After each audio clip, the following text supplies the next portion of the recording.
दोस्तों आइए हमारे चैनल अलौकिक श्रद्धा में आपका स्वागत है। आज हम इस वीडियो में माघ माह महत्तम कथा अध्याय 16 और 17 सुनेंगे।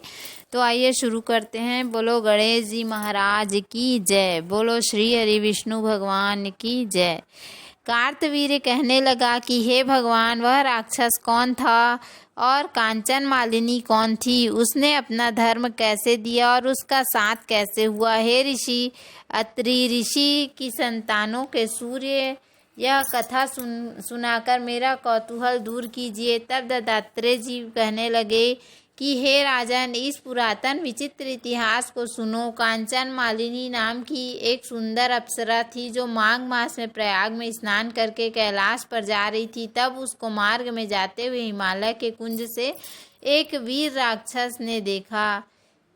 उस सोने जैसे तेज वाली, सुंदर कटी वाली, बड़े बड़े नेत्रों वाली, चंद्रमुखी सुंदर और केश और पीन पयोधर वाली सुंदर अप्सरा को देखकर उस राक्षस ने कहा कि हे सुंदरी कमल नयनी, तुम कौन हो और कहाँ से आ रही हो? तुम्हारे वस्त्र और वेणी भीगी हुई क्यों है? तुम आकाश मार्ग से कहाँ जाती हो और किस पुण्य के प्रताप से तुम्हारा शरीर ऐसा तेजस्वी और रूप ऐसा मनोहर है? तुम्हारे गीले वस्त्र से मेरे मस्तक पर गिरे हुए एक बूंद जल से मेरे क्रूर मन को एकदम शांति प्राप्त हो गई। इसका क्या कारण है? तुम बड़ी शीलवती प्रतीत होती हो, इसका कारण मुझसे कहिए। अप्सरा ने कहा कि हे राक्षस सुनो, मैं काम रूपिणी अप्सरा हूँ। मैं प्रयाग में संगम में स्नान करने के आ रही हूँ, इसी से मेरे वस्त्र भीगे हैं।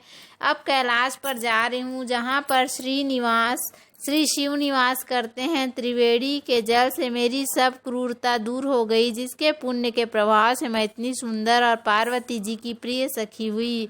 जो आश्चर्य देने वाला उदाहरण मुझसे ब्रह्मा जी ने कहा था सो सुनो। मैं कलिंग देश के राजा की वेश्या थी। रूप, लावण्य और सुंदरता में अपूर्व थी। मेरी सुंदरता पर सारा नगर मोहित था। मैंने अनेकों प्रकार के भोग भोगे, अनेकों प्रकार के वस्त्र आभूषण की, घर में कोई कमी नहीं थी। कामी पुरुष आपस में स्पर्धा से ही मृत्यु को प्राप्त हो गए। इस तरह उस नगर में बड़ी सुंदरता से यौवन व्यतीत हुआ और मैं वृद्धावस्था को प्राप्त हो गई। तब मेरे मन में विचार उत्पन्न हुआ कि मैंने अपनी सारी आयु पापों में व्यतीत कर दी। धर्म का कोई कार्य, दान, तप, यज्ञ आदि नहीं किया। शिव या दुर्गा जी की आराधना नहीं की, न कभी भगवान विष्णु का पूजन किया। इस प्रकार अशांत चित्त से मैंने एक ब्राह्मण की शरण ली जो वेदों का ज्ञाता और ब्रह्मनिष्ठ था। मैंने उनसे पूछा कि मेरा निस्तार किस प्रकार हो सकता है महाराज। तब वह ब्राह्मण राजा का पुरोहित इन सब बातों को सुनकर मुझ पर दया करके कहने लगा कि तू ब्रह्मा के क्षेत्र प्रयाग में जाकर माघ मास में त्रिवेणी संगम में स्नान कर, परंतु मन में अशुभ क्रिया का विचार नहीं करना। पापों के नाश के लिए महर्षियों ने तीर्थ स्थान से अधिक और कोई प्रायश्चित नहीं बतलाया। प्रयाग में स्नान करने से तू अवश्य पवित्र होकर स्वर्ग को जाएगी। हे भामिनी, पुराने समय में गौतम ऋषि की स्त्री देखकर इंद्र ने काम के वशीभूत होकर कपट और वेश में उससे भोग किया था। इसलिए ऋषि द्वारा श्राप दिया गया और उसका शरीर अत्यंत लज्जा युक्त हजारों भागों वाला हो गया। तब इंद्र नीचा मुंह करके अपने पाप कर्म की बुराई करने लगा। मेरु पर्वत के शिखर पर स्वच्छ जल वाले सरोवर पर एक स्वर्ण कमल से भरे हुए कोटर में घुस गया और अपने पापों को धिक्कारता हुआ कामदेव की बुराई करने लगा कि यह सब पापों का मूल है। इसके ही वशीभूत होकर मनुष्य नरक में जाते हैं और अपने धर्म, कीर्ति, यश, धैर्य का नाश करते हैं। इंद्र ऐसा सोच रहा था, सो इंद्र के बिना सारा देवलोक शोभाहीन हो गया।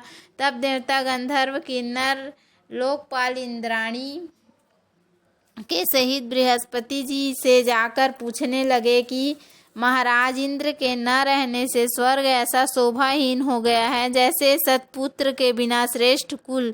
इसलिए स्वर्ग की शोभा के लिए कोई क्रिया सोचिए, इस विषय में देर नहीं लगानी चाहिए। तब बृहस्पति जी कहने लगे कि इंद्र ने बिना सोचे विचारे जो कर्म किया है उसका फल भोग रहा है, सो वह कहाँ है, मैं यह सब जानता हूँ। फिर गुरु जी ने सबको साथ लेकर स्वर्ण कमलों से युक्त बड़े सरोवर में इंद्र को देखा, जिसका मुख मलिन और आंखें बंद थी। तब इंद्र ने बृहस्पति जी के चरणों को पकड़कर कहा कि इस पाप से उद्धार करके आप मेरी रक्षा कीजिए। तब बृहस्पति जी ने इंद्र से कहा कि प्रयाग में स्नान करने से ही तुम पाप मुक्त हो जाओगे। तब इंद्र सहित सबने ही प्रयाग में जाकर संगम में स्नान किया और त्रिवेणी स्नान से इंद्र पाप मुक्त हो गए। तब बृहस्पति जी ने इंद्र को वरदान दिया कि तुम्हारे शरीर में जितने भी भाग हैं सब नेत्र हो जाएं। तब इंद्र ब्राह्मण के वर से 1000 नेत्रों से ऐसा सुशोभित हुआ जैसे मानसरोवर में कमल शोभायमान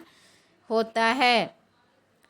बोलो श्री हरि विष्णु भगवान की जय। तो उम्मीद है आपको हमारा वीडियो पसंद आया होगा। यदि हमारा वीडियो पसंद आए तो वीडियो को लाइक, शेयर और सब्सक्राइब करना ना भूलें। अगली कथा हम कल सुनेंगे। धन्यवाद। राधे राधे।